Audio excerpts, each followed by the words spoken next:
First things first, which NBA player has the most to gain from winning a title? Nick was up all night making a list. He shares it with us this morning. Lucky us. The Sixers, I meant that seriously. It sounded sarcastic. It was not sarcastic. I love this list. Sixers have a Ben Simmons problem. Should they trade him this offseason? That was a serious question. And Tom Brady has words for a team that passed on him as a free agent. Which quarterback did he call out? I don't know. Probably Mahomes. Who knows? Hi, everyone, and welcome to First Things First. We have a tremendous show for you this morning. Our guy Brandon having a few technical difficulties, so we're going to keep running a little Tom Brady video. The GOAT, Nick. Nick loves it when we start a show with Tom Brady.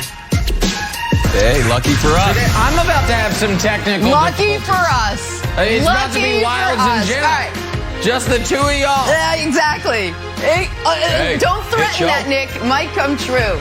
Our great show. Our top story this morning is the NBA's top story tonight. Can't wait for it. Game 2 of the Western Conference Finals. Clippers and Suns. Clippers already down a game in the series. Now they're down a superstar as well. No Kawhi Leonard again, as he still nurses that knee. But Paul George has really stepped up to help that team out. As for the Suns, no Chris Paul. Can Devin Booker take over again tonight like he did in Game 1? I'll start with you, Nick. Big game for the Clippers. So a loss will put them down 0-2 again. They came back twice already from 0-2 deficits these playoffs. Can they afford to do it again against a team playing as well as the Phoenix Suns right now? Well, it'd be foolish for me to say that if they go down 0-2, the series is over, because we obviously saw them go down 0-2 against Luka and then win 4 of the next 5. We saw them go down 0-2 against the team with the best record in basketball and then win 4 straight games. However, I do think Phoenix all around is a far better team than Dallas, which is a one-man show, and then Utah, which is proven year in, year out, is a regular season team, not a playoff team. So I think this would be their hardest challenge, and much like the Utah series would be a challenge where they don't have home court advantage. So I wouldn't write them off, but it would be the steepest hill to climb. And here's the bigger issue, though, Wilds, for the Clippers. If you go back and rewatch Game 1, I don't know how much better they can play. They didn't lose that game because they played poorly. They lost that game because Phoenix was better. Paul George was excellent in that game. Paul George could have attacked a little bit more, maybe done a little more outside of three-point line, but he was still very good, even if he was somewhat inefficient. The Clippers hit 20 threes in that basketball game. They made more free throws than the Suns. They only had 9 turnovers. Yeah, listen, Marcus Morris could have played better, but you don't look at Game 1 and say, oh, here's what Los Angeles did wrong, this is why they lost. You look at Game 1 and say, this is why Phoenix has not lost since May 27th. Do you remember the game, Wilds, when LeBron was clowning Jay Crowder and you had Andre Drummond do the pantomiming on the sideline? That's the last game the Suns lost.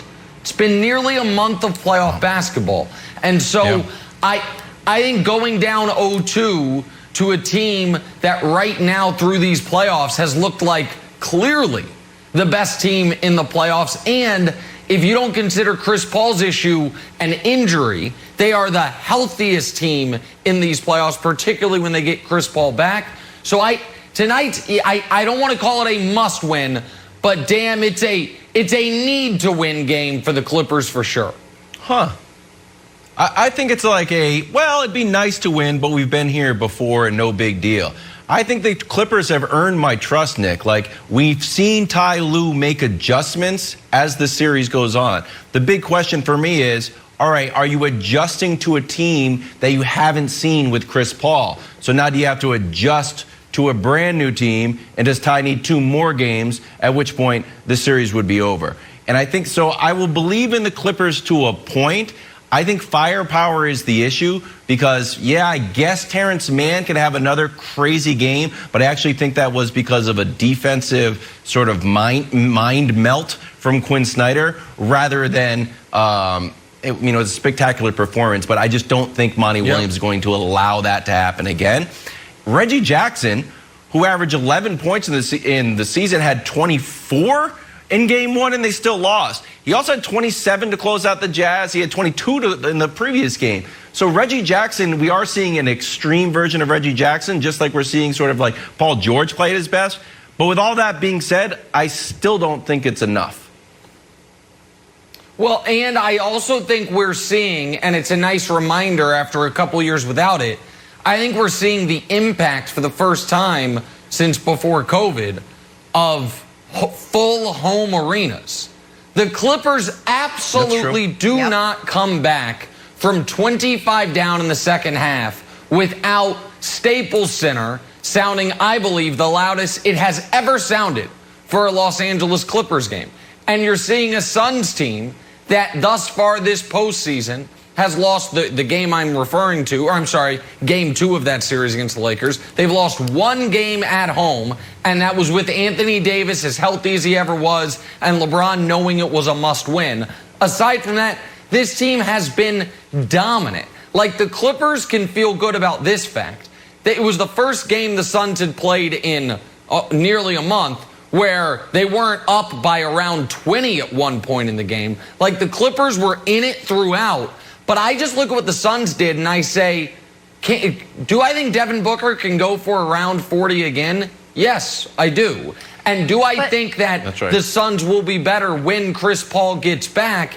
Yes, I do. And so you know how much I love Ty Lue, Jenna, but one of the things that happens with adjustments is you need to be playing a team that is adjustable against, meaning there's got to be a weakness that is there to exploit. The Suns have pretty defined roles. They have a healthy roster. They don't have, it's not like, oh, they can't go small. Oh, they can't go big. Oh, they can't do this. They do everything at least a B+ level. So that's really hard to adjust against, Jenna. But here's what the Clippers have that maybe shouldn't be as daunting. They've been in this position before, so that's not terrifying to them. They've done it twice already this postseason.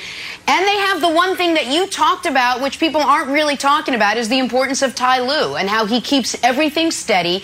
It's okay to be down 25. It's okay to be in these scenarios without your superstar, Kawhi Leonard. He seems to keep everything even keel. And for the Clippers, I feel like that's a huge advantage. No, they're not afraid of the position they'd be in, even if they were to fall down 0-2. Well, I don't think they're afraid of it, but just because you're not afraid of the bear doesn't mean he's not going to rip your head off. And like sometimes fear can be good and can be healthy. I also think, Wilds, we maybe overreacted in the singular moment. We were live on the air when it found out Kawhi was out, and we had like 7 minutes to talk about it at the end of the show. And all of us, I think, Brandon held out hope for the Clippers, but you could tell he was anxious about it. We said, okay, without Kawhi, this team has a very limited ceiling. Now they've exceeded that ceiling, but I think it would be foolish to act as if that we would have been looking at this Clippers team as a championship level team if Kawhi Leonard wasn't on it. And so for the time being, Kawhi Leonard's not on it. And when we talk about them, if they were to fall down 0-2, tell me if you agree with me, Wilds. I am far more confident, even as much of a black box as information as Chris Paul's COVID protocol has been, I'm far more confident we are going to see Chris Paul in this series well before we see Kawhi Leonard in this series. I'm not sure if we ever see Kawhi Leonard in this series, given his history with lower body injuries, how cautious they've been, and how cagey they've been about what he's actually dealing with. Yeah, I mean, it's always sort of an odd projection to try to figure out what Kawhi Leonard is thinking, but I'll offer one up anyways. I think him watching James Harden come back and him watching Kevin Durant kind of rise to an occasion kind of stokes his competitive fire. So if he can come back and say, like, you know what, I'm not going to take the long-term view on this, I could see it. And one other caveat, Jenna, although I am not a doctor, I am an expert on sneakers and streetwear from NBA players. And Kawhi was in shorts and New Balance 880s. Not officially his basketball playing shoes, but however, they were sort of like a shoe that you can sort of move around in, popular in 1989. So I'm starting to feel confident that Kawhi will come back, according to my New Balance research. Kevin Wildes, a wealth of useless information. And again, Brandon's going to be joining us momentarily. We're having some technical difficulties with him. Look at the green Hey, we're ones, back dude. talking some Tom Brady. Because we found out a team passed on the GOAT last offseason. But which team was it? We'll discuss. This is First Things First. I believe it's a Tuesday morning. Let's draw a blank. Start with Tom Brady. He sat down with the crew for an episode of The Shop. And in a teaser released yesterday, Tom Brady had some eye-opening words about one team that he had conversations with while a free agent last offseason. Take a listen to this. One of the teams, and they weren't interested at the very end. I was thinking, you're sticking with that mother? All right, Nick. Tom Brady's comments on The Shop are blank. All right. His words on The Shop are my worlds colliding. And I'll explain that in a moment. And I know Wildes hates when I do this, but I just must really quickly. How do you know they taught the dogs to sniff drugs or sticky substances or bombs? They could teach the dogs to sniff anything and then use it as a reason to arrest you. The dog can't testify. The dog can't tell you what he was sniffing. It's a lack of probable cause. There's always been a big problem. You're trying to expand it. I hate it, Wildes. We'll debate later. Now on this. I don't want my dear friend Maverick Carter to make Tom Brady likable. Math.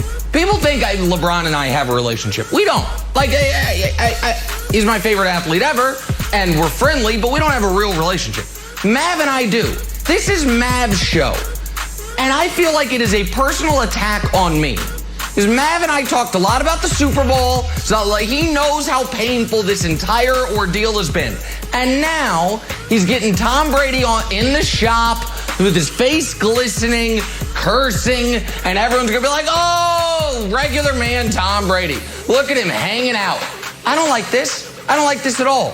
I'm supposed to have a healthy sports hate for Thomas Edward Patrick Brady. Not make me like, oh, that seems fun. Seems like a guy I want to hang out with. I don't want to hang out with him, and I don't appreciate Mav doing this. So this world's colliding in a bad way. I hope this episode never airs, Wildes. Okay, so my answer is wait and see. So you're going to wait and see for this answer. First of all, Nick, you can question the integrity of the operation, but don't you dare come on the show and question the integrity of the dogs themselves. There's dogs out there, if you watch a 60-minute special, that are smelling cancer and saving lives. So how dare you cut his mic? How dare you question those dogs, especially those baseball bat dogs? How dare you? In any event, wait and see.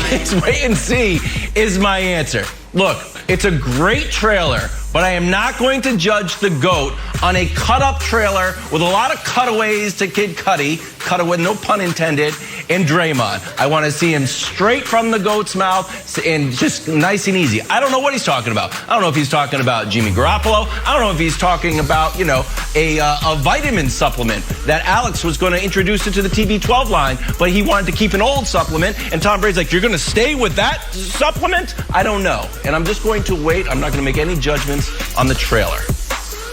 You know who could sniff a supplement? I'm not talking about the dogs anymore.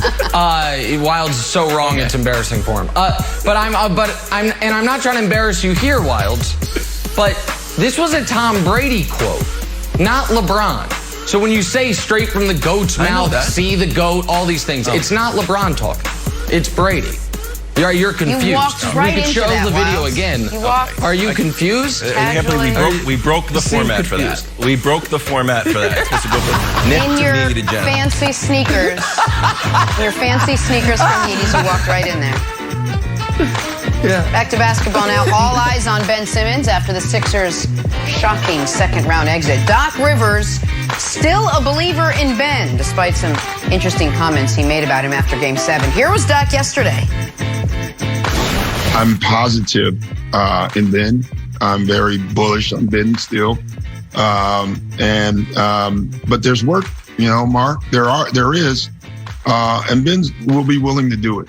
And that's the key. Sometimes you have to go through stuff to see it and be honest with it. Obviously, what Ben just went through, I can't imagine that, because he has so much greatness around him and all the things that he does. And there's areas that he can fix quickly, in my opinion, and get better, and that will take him to another level. And, sometimes you don't know why you're in different places, you know what I mean? But this may be one of them. And I look at this as a great challenge, but definitely a doable one. It'll be a challenge, all right. Nick, Doc Rivers' optimism on Ben Simmons is blank. Listen, I appreciate what Doc is saying, and I do think the idea that Ben Simmons doesn't work hard is nonsense. And it should be noted that even as he was having an offensive meltdown, it didn't affect at all his defensive intensity, where he played a great game on Trae Young. So I understand this pile on Ben Simmons week, and understandably so, but we've got to tell the full story on it. With that said, the optimism is deja vu. Every single offseason we hear this is going to be the offseason that Ben Simmons either changes his form, changes his shooting hand, which used to just be a crazy thing Kevin O'Connor from The Ringer talked about, and now seems to be actually in play, that he's going to switch from left hand to right hand, or that Ben Simmons is just locked in the lab. And I know we're going to see the Instagram videos of him in pickup shooting jump shots. I want to believe in Ben, and I think the Sixers, while they feel pressured right now to trade Ben, they would be trading him at the lowest his value has ever been since he walked into the NBA, which is typically not good, to use very cold terms, asset management. So I think the Sixers are in a tricky spot. I think Ben's in a tricky spot, but I also think this narrative that this is going to be the offseason it changes Wilds is a bit of deja vu. See, I think it could be, and my answer is Olympic mistake. Now, I don't want to see videos of Ben shooting alone in the gym. You know who else looks good shooting alone in the gym? Me. You know who doesn't look good shooting games? Me. Because it's two vastly different things. So if we can show Windhorse tweet here. Ben, in February, he's like, yeah, I can't wait to play with the Boomers. Not a bunch of old people. That's the name of the Australian national team. So here's Windy. Simmons doubtful to play for Australia in Tokyo, sources said. Will spend offseason working on skill development. Aussie's scheduled to begin training this week in LA. My goodness, you don't even have to go to Australia. You just hang out in LA. So here's a video that was posted in Yaron Weitzman's Fox Sports article, which I cannot recommend enough. It was posted by a guy named Sixers Graham. This is Ben in Summer League, his rookie year. He's hitting jumpers. You don't see this, Ben. And I don't see any value in him just working by himself, or that like Sky Gym workout with Chris Brinkley. I don't want to see that. I want to see you working in real games. And the Olympics is a big enough platform where you get over the mental hurdle of you taking jump shots.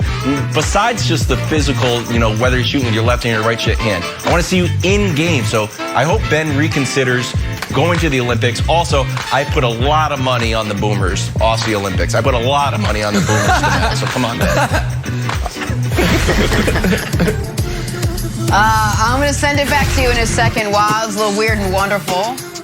You, Darvish, 11 strikeouts last night in a win over the Dodgers, becoming the fastest pitcher ever to 1,500 strikeouts during that performance as well. That is wonderful.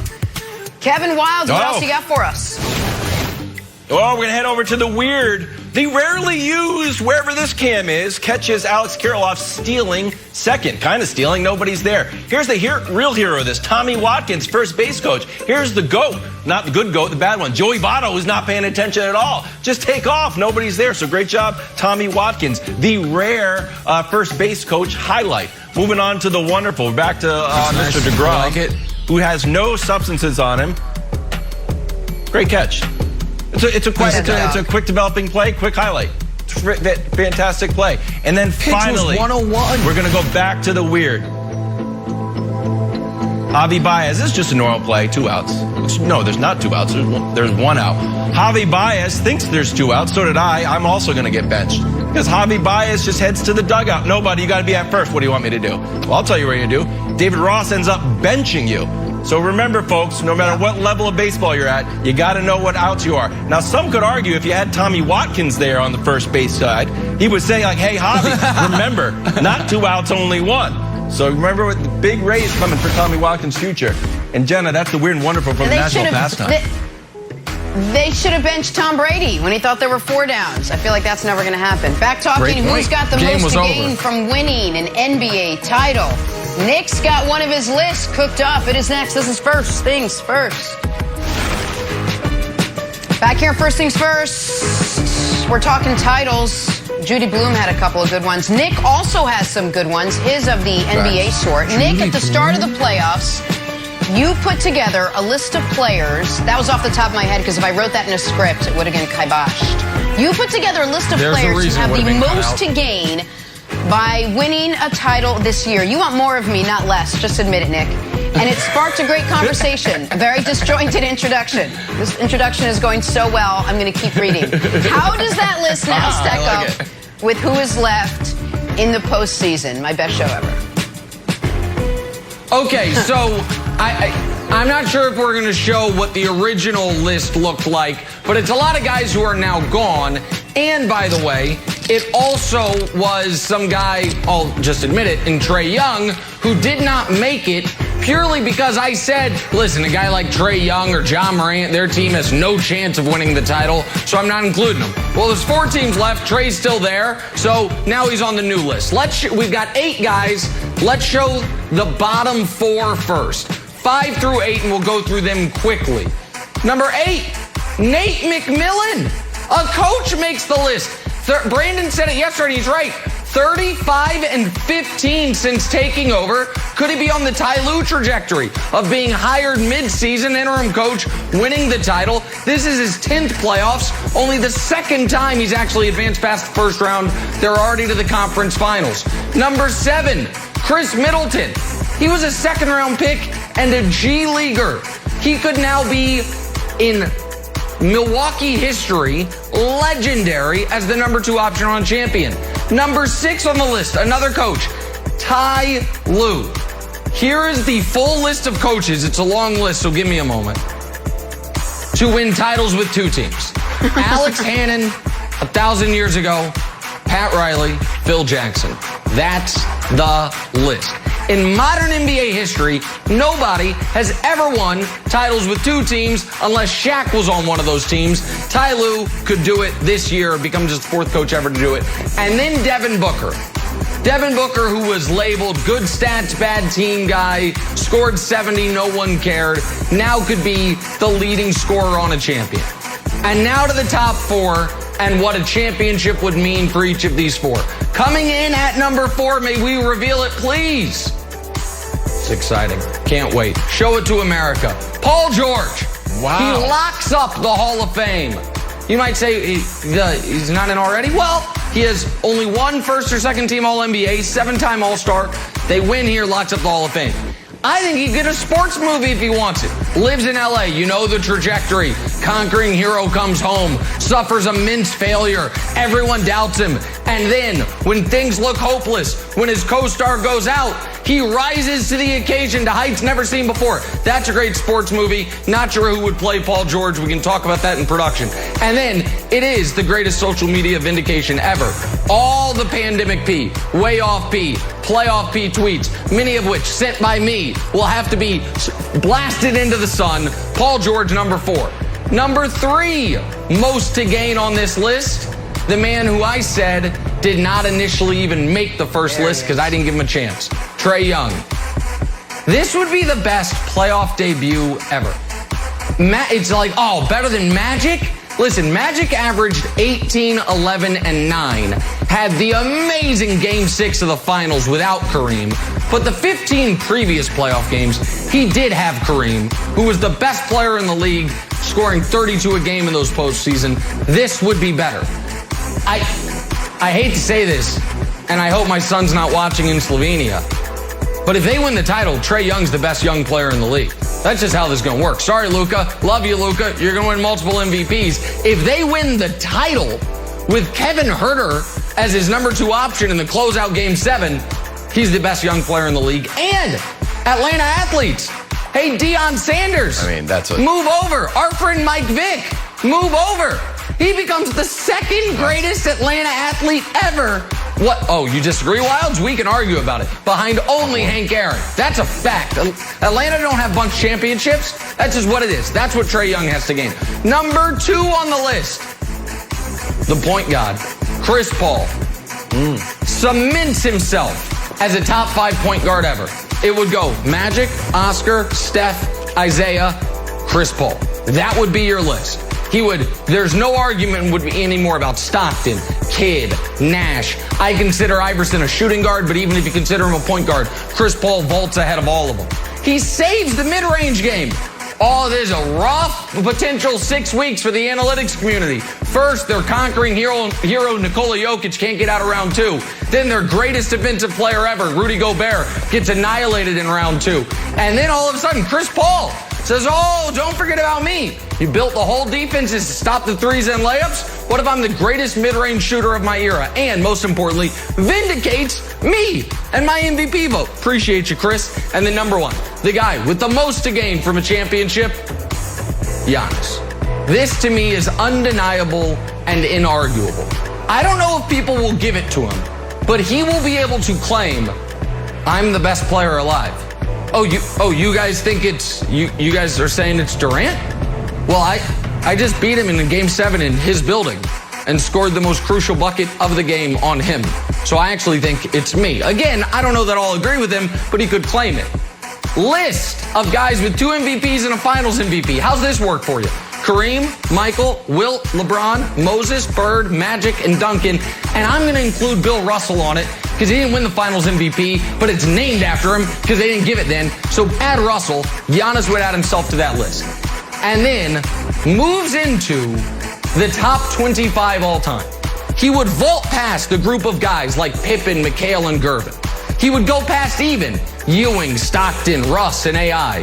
I think he even moves past the Harden, Kevin Garnett, David Robinson group. He is then in the Charles Barkley, Dwayne Wade, Dirk Nowitzki group of guys in that 15 to 25 range. And Wilds, he would have, of every active player, the only guys with a better career resume than Giannis would be LeBron, Durant, and Steph. So that's what Giannis has to gain by winning a title. He was number 1 on this list before the playoffs. He remains number 1 on this list. What's weird? Talk to me. Tell me what's going on other than tell me how brilliant that was. I think... I'm a little bit upset because it looks like Michael Vick will never come on the show again. So I'm a little bit bummed out about that, Jenna. We need to start booking a new football analyst on Mondays because of what you said about Trae. Vick will understand. So I'm a little bit shaking here. Trying to figure out Giannis's legacy is bewildering. Yeah. Because I know if you win a championship, you get to paper over all of your faults, right? Shaq has got 4 rings. Nobody's like, but what about the free throws? That kind of just falls away. But Giannis has so many things to work on when you watch his game. The idea that he could credibly claim that he's one of the best players of all time when he can't shoot threes, he can't hit free throws. You can't go to him at the end of the game. When they did, he bounced one off the side of the shot clock, and he doesn't really have a post move. And then I'm just saying, and they're like, you know what? He's one of the best players of all time. When you have that many sort of incompletes on your basketball player report card, optimistically makes me think that his ceiling has to be the highest ever. Pessimistically makes me think that he's sort of stumbling into this top 15 list in a place that he doesn't belong. Yeah, so here's the thing. If you've got all those holes on your resume or in your game, and yet you're still a 2-time MVP, a defensive player of the year, and win a title, ostensibly win finals MVP. I see no scenario where the Bucks win the title and he's not the finals MVP. And you do it without another superstar alongside you, then what it means is your strengths are so overwhelming that I hesitate to make this comp, but the comp is Wilt, and he's not Wilt. But Wilt was not a perfect player. No, that's close. People will be like, oh, Wilt led the league in assists. Yeah, because it was like a pride thing. People are like, you don't pass enough. And it was actually bad for his team the year he led the league in assists. Wilt, people are like, oh, he never fouled out of a game. That actually hurt his team because he was so cautious about fouling out of games that he had some holes defensively. Wilt was not a great free throw shooter, but he was so overwhelming that when you put in everything he accomplished, he didn't win a bunch of championships, he won 2. And one of them was on a stacked team. But it's like, okay, it's undeniable. Now, Giannis, I'm not putting him in the pantheon like Wilt is, but of his era, even with the holes in his game, like, I think we look at basketball in an odd way, Wilds, because let me bring up the guy number 3 on this list, Trae Young. Everyone recognizes he has similar holes that Giannis has. They're just very different parts of his game. You're saying, Giannis can't shoot a 3. Can you give Trae the ball on the block? No, of course not. You would be stupid to want to. Nobody even criticizes him for that. Like, no, you can't do that. Okay, Giannis is a great defensive player. Trae is a negative defender. But what he's great at, the floaters, the passing, and the shooting, that's all we care about. So it's very hard to find the perfect player. And for Giannis, it had been, well, in the biggest moments, does he step up? He's had 40 points in a road Game 7 against Kevin Durant.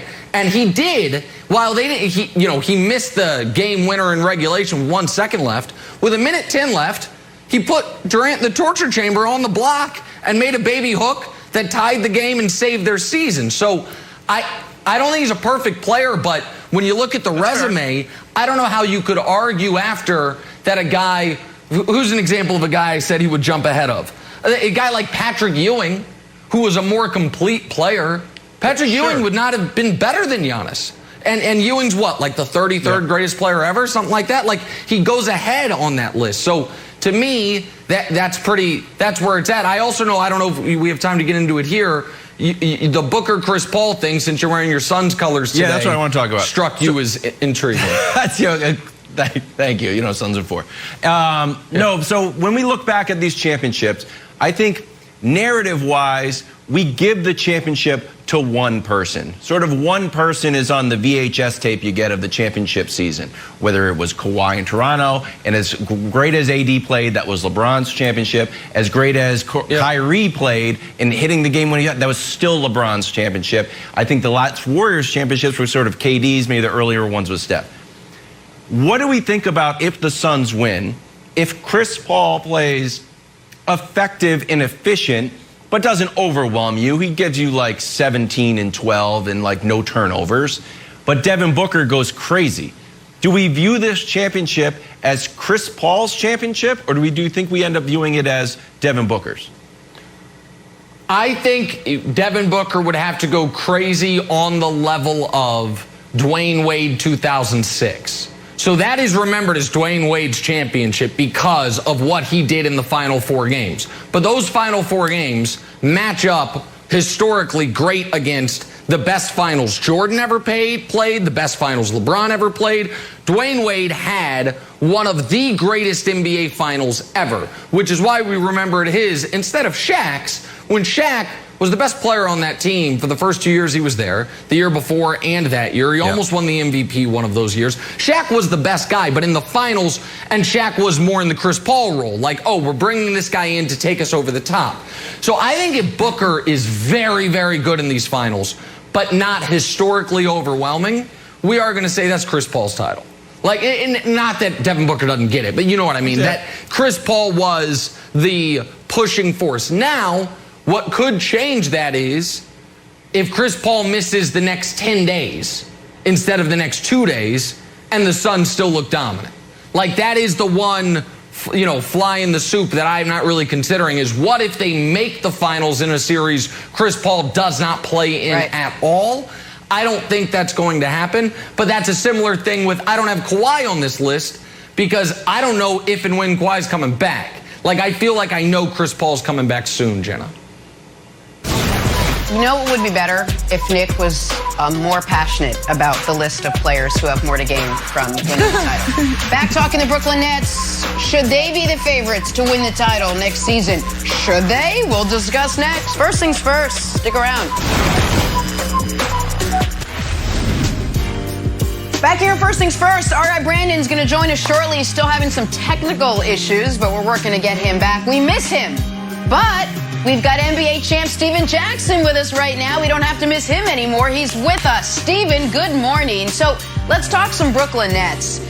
The Nets are a few days into their offseason after getting bounced from the second round of the playoffs well earlier than most expected, plagued by injury after injury. I'll give you a third one after injury this season. Now the focus shifts to next season and what the big three can do. Here's Steve Nash on that very topic. We were very close amidst a lot of adversity, and if we can continue to refine and improve what we do, why can't we take this with us, grow, learn, and be back with even more resolve, more of an understanding of what it takes to win? So that's definitely the silver lining is what we can take from this. What can we add to our toolbox and to our collective kind of mentality and culture? And I think we all feel heartbroken that we're not still playing, but at the same time, we all have a lot of positivity around what's capable here, what this group is able to accomplish, and all the path towards it is exciting. It's not daunting. I think everyone here is fired up to get back to work and try to build this thing back up and even stronger. All right, so let's spin this forward, Steven Jackson. Should the Nets be favorites to win it all next year, no matter what happens the rest of the playoffs this season? Yeah, I think so. I mean, we all know that injuries played a big part in their season this year, and injury plays a big part in the NBA season period with a lot of different teams. But this team, we know how it would have been if they were healthy. When we seen them play together, all three stars play together, they were definitely a dangerous team, and you can't count them out just because the way their season ended and how everybody was hurt this year and guys missing games. So I would still have them as a team that's leading to win a championship next year because they still have these stars. There's a possibility they can be healthy all year. It's a lot of adjustments to make, and I think the coaching staff too knows that they have to do a better job as well. I'm glad you keyed on the coaching staff, and I'll get to that. Listen, will the Nets be one of the best teams in basketball? Of course they will be. They've got Kevin Durant. Kevin Durant plus almost any supporting cast is going to be in the upper echelon. Kevin Durant plus Kyrie Irving and James Harden is going to be one of the best teams in basketball. But Wilds, I tried to be gentle yesterday. Yeah. I tried not to do somebody told you so all year. Dumbest thing you ever heard. But what? No, not with you. Gentle when you said that. No, I wasn't gentle with you. I was gentle with the Nets. Your 74-8 take was so beyond the pale stupid, I had to take off the gentleness and be honest. But if we are going to rinse and repeat the exact same thing with the Nets for next year, then I'm going to lose my mind. Could they win the title? Of course they could win the title. But there are some major structural changes that will need to be made, and they also need to recognize that their biggest weakness other than health, which, by the way, will not all of a sudden change. I'm not saying Steven is saying it will, but Kyrie Irving is the only guy they were missing for the second half of the Bucks series when they went from 2-0 to losing the series. And Kyrie Irving missed the end of the playoffs in 2015, missed the playoffs in 2018, missed the playoffs in 2020, and got hurt in the playoffs in 2021. So, and prior to 2015, never made the playoffs. So him being healthy throughout the whole year is more of the outlier than him getting hurt, unfortunately. But their biggest weakness, other than health wilds, was can they deal with a true big man? And they could have won the title this year without having to do that if they could have gotten through the one big man they dealt with in Giannis. Embiid knocked out. Jokic knocked out. Anthony Davis knocked out. That's not going to be the case, you wouldn't think, again next season. And Giannis, I would imagine, will be even better because he won't have the devil on his shoulder saying you've got to prove to him you can shoot like he was throughout this Nets series if he is the minted finals MVP by playing his own game. And none of that addresses what Steven said at the beginning, which is right now they're a poorly coached team. Now, just like players can grow from year 1 to year 2, coaches can grow from year 1 to year 2, but they are not a well-coached team. And that's not even to mention Blake Griffin might not be back. Jeff Green might not be back. Bruce Brown might not be back. That's 3 of the 6 guys they were actually playing this postseason. So I think there are major questions next year, just like there were this year for the Nets, who I think you have going, 75-7? You have them being the greatest team of all time? I can't quite remember what it was yesterday. I blacked out from the stupidity of it. My apologies. 75-8. 74-8. So a few things. My bad. So Sean Marks has work to do, right? I think they knew that they needed to upgrade there, that DeAndre Jordan wasn't giving them everything they needed, Stack, and that's why they went and got LaMarcus Aldridge. Now, LaMarcus unfortunately couldn't play, but I feel like that's something Sean Marks will try to address: interior defense and rebounding. So I don't know who they target, whether they go out and get a big star or try to find some sort of hidden gem out there like the Knicks did with Nerlens. So the question about the 74-8 thing is this. They'll be favored in every single game. Now, you can tell me it's unwise for them to try to go for a record, but I feel like they need something. They need to go after something. Because when you're just it's championship or bust, well, it's a long road. Now, I don't know where you stand on it, Stack. For me, it's if you're going to play the games, you might as well win. And if they're going to be favored in every single game, and they've gone through a year of adversity, so they're better. They've gone through a year of chemistry. They feel more gelled. And KD has taken his game to another level. Harden will be back. He'll take his game to another level. Kyrie, who, was basically healthy. His shoulders now seems to be fixed, and his injury in the playoffs was just a freak thing. I don't think we can tag that to sort of his history of injuries. I just want to hear a reason why they couldn't challenge the Warriors and the 96 Bulls for being one of the best regular seasons of all time. It definitely can happen, Wiles. No question about that. You spot on. But, I think even with you guys saying that DeAndre Jordan can get it done, I think he could have. I think for what they needed from him, they needed for him to be a little physical and rebound and catch lobs. He could have done that. I think that the coaching staff lost confidence in him, and not even consulting the players. He's great friends with all those guys, and not playing the guy who the players are cool with, that's been on the team, that started the season with the guys, it can kind of kill the morale. And I know DJ.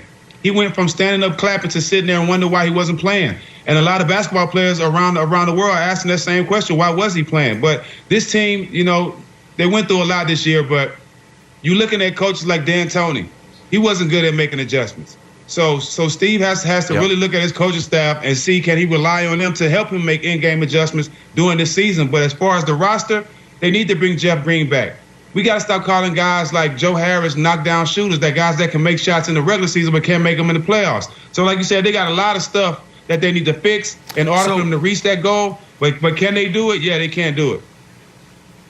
So a couple things. When Wild is talking about moves they can make, they obviously have no cap flexibility and no draft picks to trade other than their draft pick this year. So Sean Marks has very little wiggle room. And the question is, like Jeff Green. Jeff Green was on the league minimum this year. I think he played well enough to where he can probably get better than that. Will he take less to stay there? Blake was bought out by the Pistons, who are still paying him a boatload of money, so he took the minimum to come to the Nets. Well, I thought Blake played awesome with the Nets. Is it possible that a team offers him $5, $7, $8, $10 million? Because the Nets can't. Now, Bruce Brown's a restricted free agent, so they can bring him back, but because I don't want to get into the cap stuff, but you'll end up paying an extra $30 million of luxury tax for Bruce Brown. I know Joe Tsai is one of the richest men in the world. Maybe he won't care, maybe he will care. But those are all complicated things. But I want to ask Stack a question about DJ, because you weren't here yesterday, Stack, but we talked about Ty Lue. And Wildes made or Broussard made the point, but Wildes also did, that one of the things Ty Lue does great is he recognizes I have 12 guys on my roster. I'm allowed to play any of them. And I might, on a given series, in a given moment, call on a guy, and those guys all seem ready. Like Boogie Cousins was DNP coach's decision for game after game after game, was called on in game 1 and was ready and seemed to still be bought in. It seemed like with DJ, once they went to the DNP coach's decision at the end of the regular season, that it's like he wasn't on the roster. It's like, okay, I can't play him. And while I think DJ has some deficiencies, I maybe think of him a little differently than you do.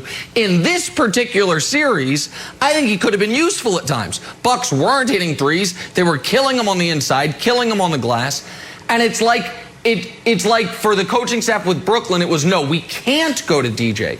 Is there something about coaching staff's ability to keep guys ready even if they're not playing? Do you have to give them some minutes? Because I think what was happening with Ty in the Clippers is such an interesting comparison to what ended up happening with Nash and the Nets, where it's like there's 6 guys who are going to play. Everyone else might as well be wearing street clothes. Yeah, I mean, you got to communicate with your players. You got to let them know what you want from them. I think the one thing about Greg Popovich, he was good at, he called everybody in his office at the beginning of the season and let them know what he expected from them. Let them know their roles from the jump. You might not play all season. You have to work your way in. If you want to play, you have to do this. If you want to get minutes, you have to do this. He told me when I first got to the Spurs, I was on the injured list.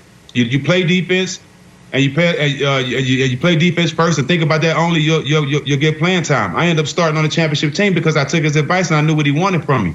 A lot of times when you have guys like DJ, who's known to play and can help this team and has a great relationship with the players, when you don't communicate with him, he will shut down. He's human. That's what players do. But at the same time, you cannot just push him to the side. You know, even if you're an assistant coach, when you see that, you have to jump in there and be like, Steve, I know you don't want to play him, but let's give him a shot. Throw him out there and see what he can do. But just not playing a guy like that, you might not hear it, but some of the star guys that have a relationship with him that knows he's not playing, they kind of have their own conversation. They feel a certain way about that. They just might not say it publicly. Hey, Nick, I got a question for you. Are we done wondering if the big three can play together? Because after all the dust settled, they only play 14 games together, regular season and postseason. That's it. I feel like we watched the whole season, and I'm still left wondering, did they actually fit? Did it work? Like, is this going to be the same question we ask at the start of next season, just with 3 healthy of those guys, Harden and Durant and Kyrie? And Kyrie and... Yeah, listen, I think that we know because the way Harden's so... Yeah. Nick, I don't want to interrupt, but I got to say this. They have too many players that you don't have to guard. That's one thing, too. They throw the ball to Bruce, and all he can do is either shoot a hook, and you got to rely on that. Yep. When the game was down, when the game came down to the end, and they threw it to Bruce, he couldn't make a play. So you got too many guys that you don't have to guard on the team when you have 3 stars. Like you said, they have to make a lot of adjustment with those guys. They got to get more guys that they can rely on, more veterans, and start getting guys on the team that they're experimenting with. And that's what happened this year. They were experimenting with too many guys. And I might have a quick solution for him, even though I don't like to give the Nets solutions. But Jenna, to answer Jenna's question, I think we know they can play together on offense because Durant is such a chameleon, being able to do whatever his team needs him to do. And Harden was such a willing, true point guard, which allowed Kyrie to play his style of game. The reason I think Wild's 74-8 is crazy is the 96 Bulls and the 2016 Warriors were both top 2 defenses in basketball. Like, the Nets were 24th. The idea that they're all of a sudden going to be a great defense for 82 regular season games, I think, is crazy. But how about this? Tell me who says no. My buddy Al suggested this trade to me. Everyone's down on Joe Harris, Wildes. I got a trade that matches up. Guy, you trade Joe Harris for a lunch pail guy, go get rebounds, play some defense, salaries match up. Joe Harris for Kyle Kuzma. Listen, you could use a Kuzma type in Brooklyn. I'm telling you right now. It's exactly what you need. I'm telling you right now. Joe Harris, he may get his career back going in L.A. Sitting at home right now. Kenneth Reed isn't sitting at home. I'm right just now. saying, They Joe had a chance Harris. to bring in Kenneth Reed. Joe Harris could. Yeah, and Joe Harris could look good in LA. Could look good. Stand there, hit jump shots for LeBron. And JJ wants to for Joe Harris. In the regular season. We got to shelve that for a second. We are back talking Raiders defensive end Carl Nassib. Carl came out as gay yesterday, the first active NFL player to do so. We discussed the impact that will have next. First things first. Hey, welcome back. Hawks Bucks Game 1 is featured on the free-to-play Fox Bet Super 6 app. Download the app, answer 6 questions about Wednesday's game for your shot to win $1,000. $1,000 Milwaukee Bucks. How about that? It's a terrible joke. Let's move on. Time for stories to start your morning. That wasn't Brought to you terrible. by Subway. Thank you, Kevin Wild. Wasn't terrible. Give it like a 7. Brandon's still dealing with some technical issues, so we are back here with Chris Broussard. Thanks for hopping in, Brew. Nets are a few days into their offseason after getting bounced from the second round of the playoffs a little earlier than most expected. Most being like Chris Broussard, who thought the series was over. Now the focus shifts to next season and what the Big Three can do. Fox Bet Sportsbook has Brooklyn as the early title favorites for next season. There it is. So Chris Broussard, should the Nets be favorites to win it all next year, no matter what happens the rest of these playoffs? Absolutely, positively, yes. No question about it. Look, they took the team that is favored to win it now, right? Milwaukee's the favorite to win it right now, out of these 4 teams remaining. The Nets took them beyond 7, right? To overtime in Game 7 with their best player, their second best player playing on one leg, and then Kyrie Irving injured, out. I mean, and they still almost beat them. So bring back those two, Harden and Irving, at full health, and the Nets should definitely be the favorites. Look, I told you yesterday, there were only 3 things that could stop them from winning the championship. Chemistry, that's not a problem. We all know that. Defense, Nick, that's not a problem. They are more than adequate. I'm not saying they're great. I'm not saying they're the bad boys, but they are more than adequate on defense. And then offensively, look, the injuries is the third thing. James Harden has been an Iron Man his entire career. This is the only season he's ever had these types of injuries. So I'm going to pencil in Kevin Durant, who looks fine, and James Harden as healthy next season. Kyrie, okay, he's been injury prone throughout his career, maybe gets hurt. But if I have Kevin Durant and James Harden and that nice supporting cast that gained invaluable experience, played in some tough games, suffered some adversity, then they have to be the favorites. And I'm throwing in Kyrie for some of the games. There's no doubt they're the favorites, Nick. Stop it. There's no question. Okay. You say stop it. I haven't even started yet. I mean, listen. This is like. Okay, stop it now. This is so funny to me. This is so funny to me. So first of all, let's give an accurate history of this series. The Nets had 2 of their 3 superstars play in every single game. Okay? Kyrie played in games 1 through 4. They won the first 2. They lost the second 2. And by the way, they would have won Game 4 with him. Well, they were trailing when he got hurt. And then James Harden played in games 5 through 7. Now, did James look like himself in games 5 and 6? No, he didn't. Did James Harden look like how he typically looks in elimination games in Game 7? Yep, looked exactly like how I've always seen him look. 2 for 12 from 3, some bad turnovers. I've seen that James Harden in a ton of elimination games. And so you also said a great supporting cast. Huh? Yes. Because Bruce Brown might not be back. Blake Griffin is a free agent. Jeff Green is a free agent. And that's the supporting cast, except for Joe Harris, who didn't exactly bathe himself in postseason glory this year or last year. And I find it interesting that when we're talking about your love from last year, who you have left for your new fling, the Nets, we talk a lot about how important coaching is. But with the Nets, we're like, look at all this talent. And let's ignore the coaching part because they're a poorly coached team. So should they be the favorites? No. Guys, will they be good? Of course they will be.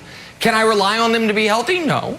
Could they be? Sure. Am I confident? You're like, oh, Wilds, Broussard's like, the defense is fixed. Amazingly, defense got a lot better at the end, when Kyrie wasn't playing as much. We're going to make the same mistakes all over again. That's why, well, not me, because all year long I said they lose in the second round of the Bucks because they didn't prioritize the regular season, and they'll be there. So that's fine, but I'm very interested that we're going to run this thing back. So who's the favorite? Like we didn't just watch it play out. Who's going to be the favorite? We got to see all the... Hold on. As of right now, I think the Lakers, but I have no idea. There hasn't been a draft or free agency or trades or anything. Go ahead, Wilds. But hold on, I want to hear Wilds' take on this. Well, you know where I'm at. For all the flaws of the Nets team, Kevin Durant was a shoe size away from heading to the Eastern Conference Finals. So they should be favored, Broussard, in every single game. Do I think they're going to win 50 games? Yeah. Do I think they're going to win 60 games? Yeah. And then once you reach the upwards of 60, I think you have to make a decision as a team. Be like, you know what? Why don't we go for it? Why don't we try? And I know you're saying there'll be too much of a tax to try to go for the record. I think they need a goal because when you're just looking at we have to win a championship, it's too far down the road. You got to get to some rest stops, try to win every single game, and then have the goal of winning the regular season. And if you think it's too much of a tax, here's the other thing that I don't think anyone's talking about.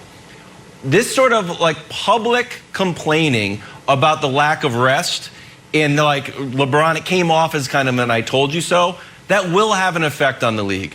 They will look at either making the All-Star break longer, pushing the finals back later, and reducing back-to-backs. So I think we will be prime for a team to make a run at the 96 Bulls and the Warriors. And I don't see a reason why the Nets shouldn't do it. Just go for the regular season record. You're going to be favored, plenty of rest. Do you think they could do it? I will say this. I think they could do it, yes. If they really went for it, I think they could. And I love your logic of we need a goal, right? We need a goal. We can't just say wait through the regular season and wait until May.